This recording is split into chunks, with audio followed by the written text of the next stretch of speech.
certified public accountant, that is Robert Mabeya, who is a member of Public Finance and Taxation at ICPAK. Karibu sana, Robert, to KUTV. Thank you. Right, now, last time we had a member from ICPAK as well. Right. And he was called Wycliffe from CP your Wycliffe, team. yeah. Yes. And Wycliffe mentioned to us that as ICPAK, you had presented a couple of recommendations before Parliament. Now that we see the team of members of Parliament of the Finance Committee that had converged in Naivasha to talk about this finance bill, and we've seen a couple of amendments have been made. A couple. So, as ICPAK, have your needs been met? As clearly you have indicated, we are waiting. We only see this in the news that there are a couple of considerations. And I guess this is the first time in Kenya that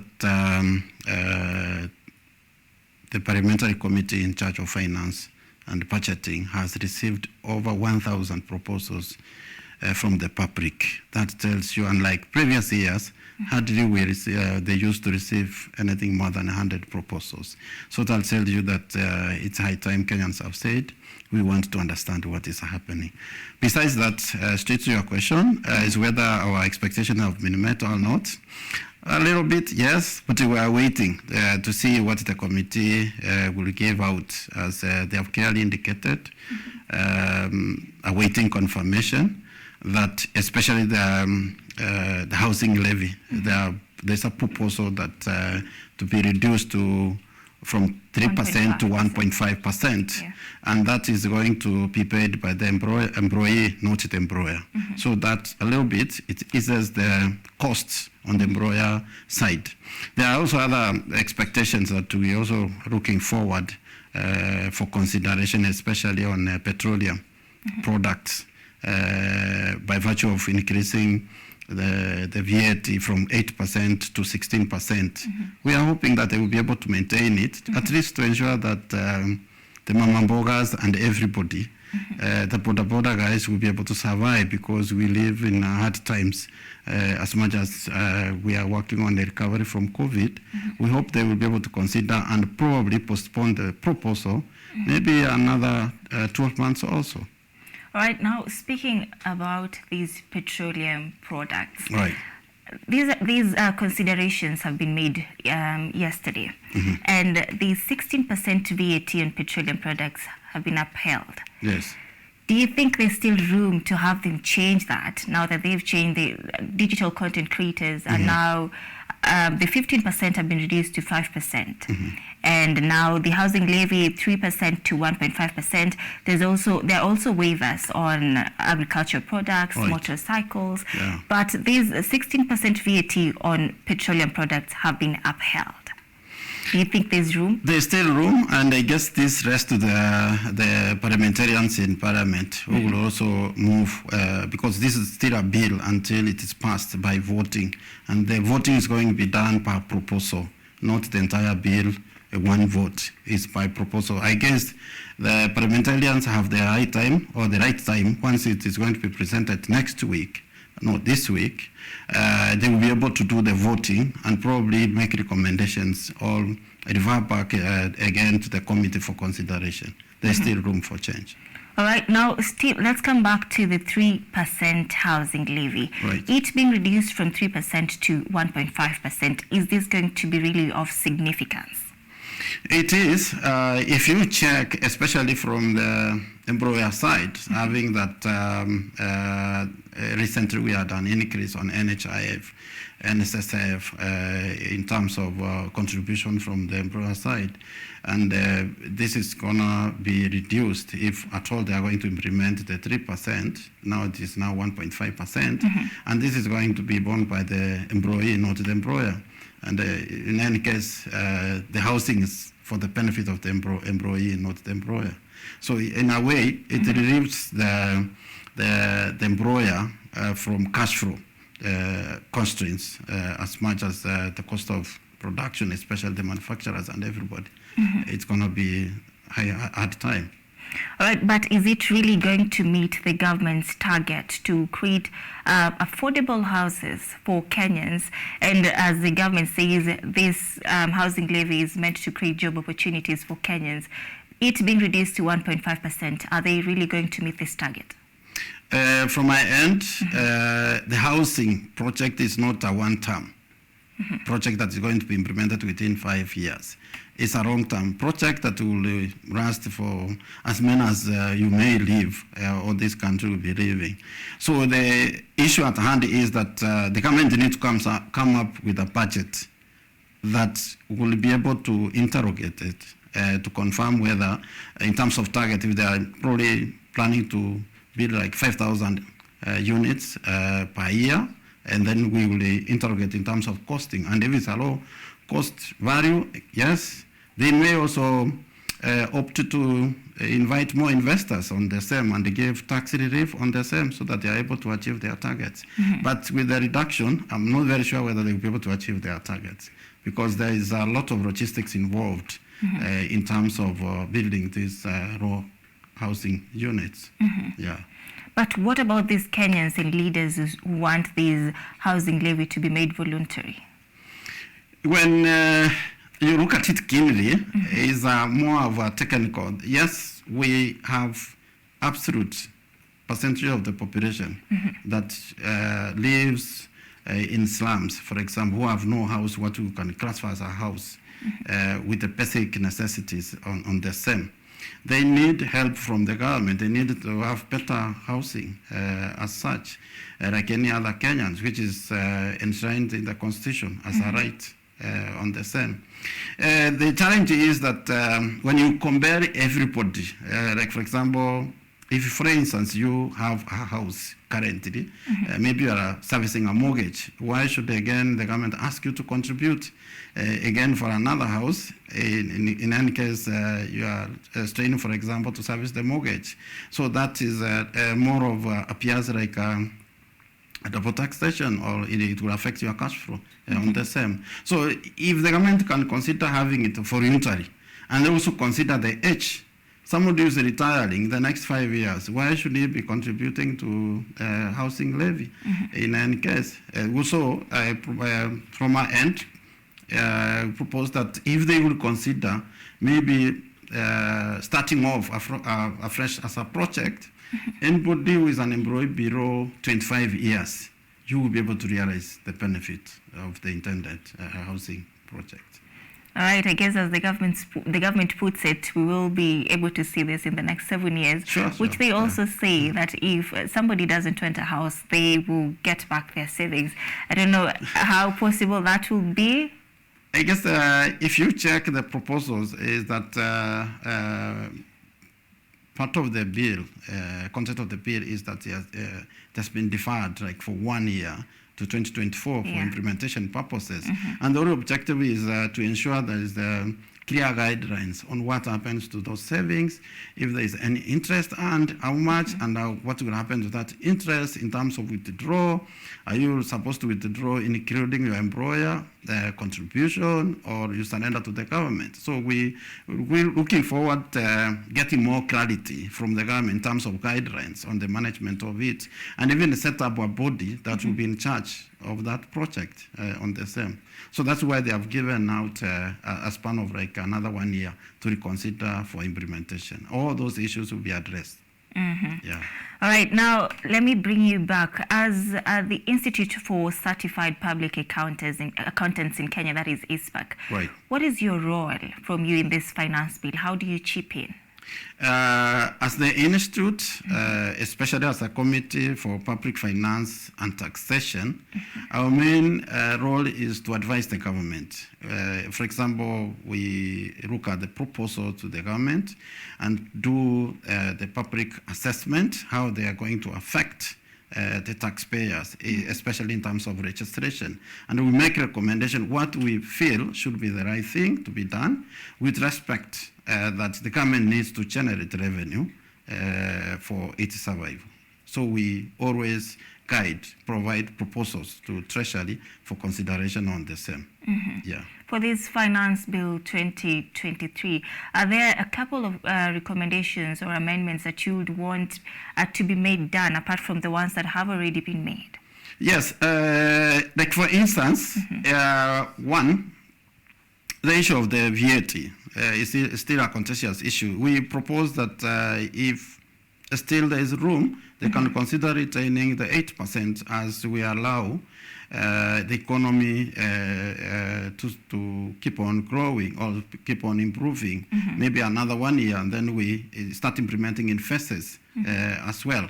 Number two, there are also other contentious issues, like for example, export of services, whereby they have exempted instead of zero rating. Exemption means that if you invoice your client for the services that you already say in Uganda, all the associated costs that you have been billed as input and you have been charged for VAT, you cannot be able to claim that. That makes it a bit expensive than making zero rating on the same. And then again, even fertilizer and other farm equipment, which they have exempted, that does not make it cheaper. It makes it even more expensive because they are associated costs that or inputs that have been charged VAT as a result.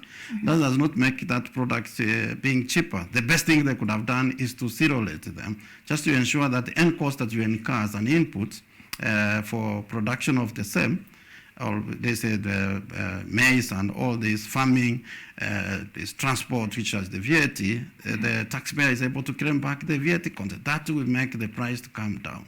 By exemption, it's not an outright that the price is going to be cheaper as such. So we are looking at the review. Some of the items that have pushed, especially farm agricultural products or inputs, which they have exempted, we consider if they can consider them to be zero rated, just to ensure to make it cheaper on the same. Yes. And should they not look into maybe your recommendations? What do you intend on doing as ICPAK? We are limited. You know, you can only advise the government, but you cannot force the government to implement. In any case, we also say the government needs to collect the revenue because they have the current expenditure, which is consuming 75% of the correction of the budget. Though that leaves the government in a tight corner. For instance, if you check the current debt, it's expected by June end of this 2023, it will go up to even 11.3 or 5 trillion on the same from 9 trillion that currently we have. That tells you there are certain loans that are going to mature, which now the government has to pay the cost, able to pay for both domestic borrowing and external borrowings on the same. So that means that you may be forced to service those loans. So they could stick to the proposals, especially on the VAT, because the easier way of collecting revenue is by charging VAT. VAT is collected at the point of consumption, like other taxes. It's the easier way of collecting taxes. All right. Now, there are clauses. There are leaders who have said that there's some clauses in the finance bill that are violating the constitution. Case in point, the Busia senator, that is Okiya Omtata. Are you of the same opinion now as a government advisor in regards to the finance bill? Yes, there are some, like the housing. There must be an absolute registration on the same. And that's why I think the government has gone ahead and given a relief, for example, for 1 year to ensure that all those clauses within the constitution and other subsidiary registrations have been taken into before the implementation. So the government is ahead of that. All right. Now, I want us to wind up this conversation on the finance bill. But maybe if you could tell us what are you maybe doing more as ICPAK to make this finance bill that Kenyans could understand it, because it has been already made critical to them. Are you doing anything really as ICPAK? To start with, that's why I'm here, just to ensure that we tell the public what exactly. And it's for the first time, as I mentioned, that the Committee for Budget, that is Parliamentary, Finance and Budgeting, has received more than 1,000 proposals First time in history. And like the previous years, they will see hardly 100 proposals. That tells you that there's a lot of lobbying that's being done, including direct to the MPs, just to ensure that all those issues that might affect the survival of taxpayers and Kenyans. And for instance, the government is also keen just to ensure that it opens up the tax base. For instance, we have Kenyans, for example, an average population for Kenya is 45 million, but we only have active taxpayers of 3 million. That tells you there is imbalance. That's why the government has gone ahead, as much as how punitive it is, to bring in the issue of turnover tax and extend the tax base. For instance, anybody earning between 500,000 to 15 million now, will be required to pay tax. That means anybody earning around 1,500 shillings per day, you need to pay the turnover tax on the same. So again, that tells you that the high chances that the government will be able to collect more revenue. The only part is the administrative part, just to ensure that there is efficiency, and then widening of the tax base by ensuring everybody is paying tax on board. As well. So it's also a positive move to ensure that everybody pays tax. As much as we say there's Mama Mboga and the rest, this time everybody is going to pay tax on the same. But there have been also debates that people are indeed paying taxes, and a couple of Kenyans think they're being overtaxed now at the moment.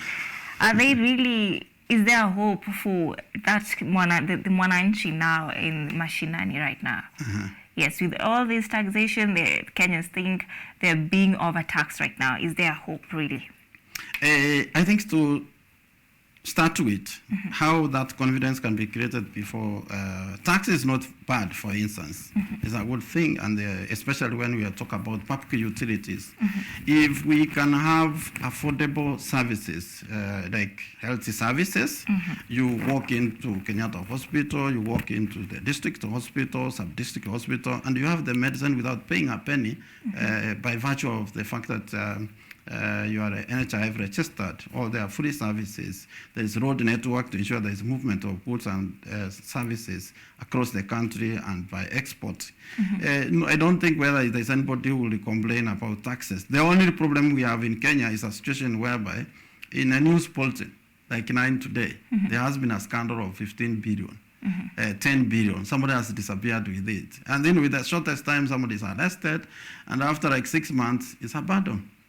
It's burdened by the same. So we really keep on worrying, like what exactly happened. That discourages, and that makes it more expensive for some taxpayers to feel that they are paying taxes with no value. So maybe the Kenya Kwanza government will be able to look into it, issues to do with corruption, just to ensure that they create confidence in the taxpayers. Yeah.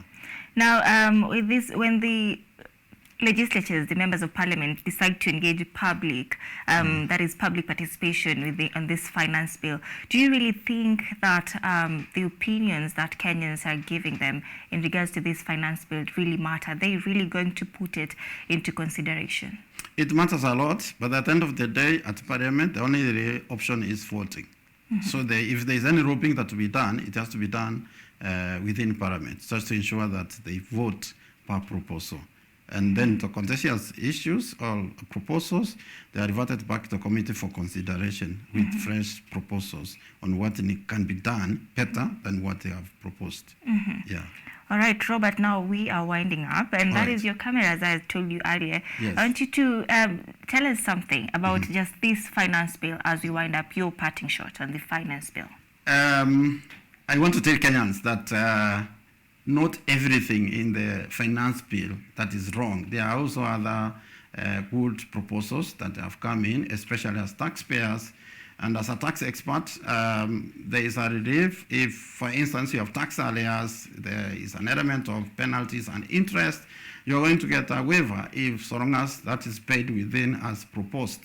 There are also other good proposals on the same. In any case, if we need development, it means Kenyans, we must have to uphold and come up with an option of paying taxes, not to backside everything that is wrong and the entirety of the finance bill that is wrong. There are good things in the finance bill. If we had more time, we would go one by one, and we shall be able to unbundle everything that is there. So we itemize what is good and what we feel should have some proposals for change. Yeah. Thank you so much, Robert, for making time for us tonight. Thank you very much. Right, you will know that this finance bill, the conversation around this finance bill is not ending anytime soon, and that it will be tabled in Parliament tomorrow, that is on Tuesday, and the second reading of the bill on the floor of the House is expected on Wednesday after the approval of the House Business Committee.